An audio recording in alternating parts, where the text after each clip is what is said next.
Hello, আসসালামু আলাইকুম সকলকে। যুক্ত হয়ে গেলাম নতুন আরেকটি ক্লাসে। আজকে আমরা সাম্প্রতিক কিছু পরীক্ষার প্রশ্ন উত্তর সলভ করব।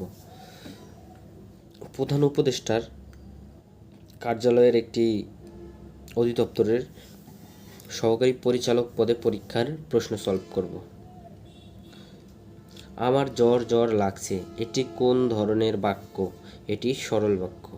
নিচের কোনটি কাজী নজরুল ইসলামের রচনা? নিচের কোনটি কাজী নজরুল ইসলামের রচনা? কাব্য আমপারা। নিচের কোন শব্দটি পর্তুগিজ ভাষা থেকে আগত নয়? এখানে 4টি শব্দ আছে, তার মধ্যে দারোগা শব্দটি পর্তুগিজ ভাষা থেকে আগত নয়। বলার ইচ্ছায় এর এক কথায় প্রকাশ কি?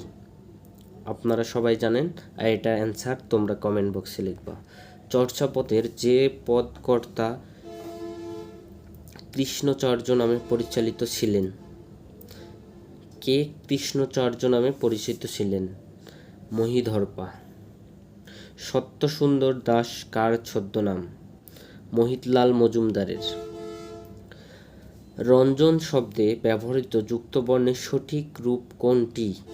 ইয় হসন্ত প্লাস বর্গীয় জ। নিচের কোন বানানটি সঠিক? এখানে কিন্তু অনেক কয়টি বানান দেওয়া আছে। ক্ষীণজীবী, অ্যান্সার নাম্বার ক। ক্ষীণজীবী বানানটি সঠিক। কোনটি যৌগিক বাক্যের উদাহরণ? নিয়মিত শরীর চর্চা করো, স্বাস্থ্য ভালো থাকবে। এটি যৌগিক বাক্যের উদাহরণ। নিচের কোনটি নিপাতনে সিদ্ধ সন্ধি নয়? নিচের কোনটি নিপাতনে সিদ্ধ সন্ধি নয়? সংস্কার শব্দটি নিপাতনে সিদ্ধ সন্ধি নয়। পরবর্তী প্রশ্নে আসি। সহোদর কোন সমাসবদ্ধ শব্দ? বহুব্রীহি সমাসবদ্ধ শব্দ। অমোঘ শব্দের অর্থ কি? অমোঘ শব্দের অর্থ নশ্বর। আশার ছলনে ভুলি কি ফল লোভিনু হয়? এই বাক্যে ছলনে শব্দ কোন কারকে কোন বিভক্তি? এটি করণে সপ্তমী বিভক্তি। অমরাবতী শব্দটির বিপরীত শব্দ কোনটি? অস্পরা। বাংলা ভাষার প্রথম মুসলিম কবি কে? শাহ মোহাম্মদ সাগরী বাংলা ভাষার প্রথম মুসলিম কবি। নালিশ শব্দটি কোন ভাষা থেকে এসেছে? এখানে যে কয়টি ভাষা দেওয়া আছে, ফার্সি, তুর্কি, উর্দু, এটি একটাও না।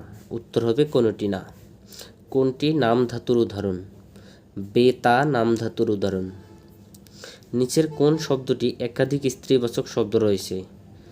হেমাঙ্গ শব্দটির একাধিক স্ত্রীবাচক শব্দ রয়েছে।